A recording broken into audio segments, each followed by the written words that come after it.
There is no human being among us who has not transgressed, not made mistakes. And there's a built-in system, thank God, of penitence, of teshuvah.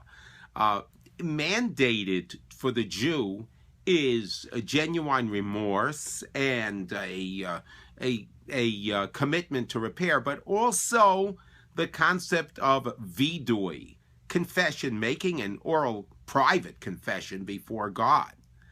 And the question is, if a person has genuine remorse and really made up his mind not to make the same error, why is it important to make confessions before God as we do on Yom Kippur?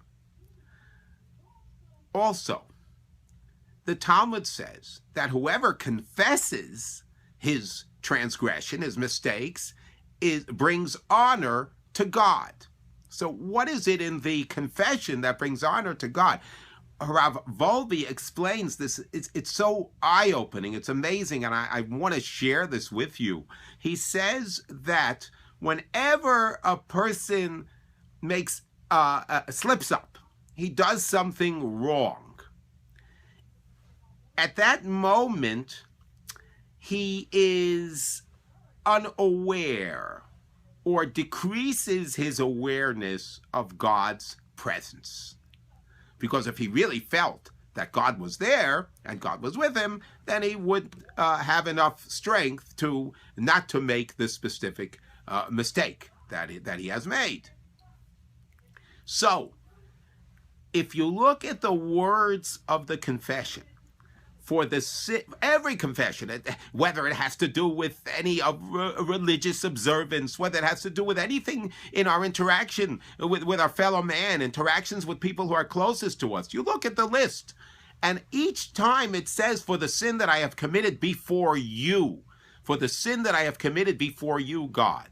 So it's a statement. When we make the confession, we're actually stating that, God, you know why I messed up? Because I didn't realize how close you are to me.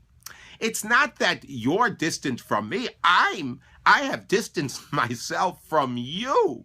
So whenever we say the confession for the sin that I have done before you, it's a recognition of the fact that if we are conscious of God's presence, that would upgrade our behavior dramatically.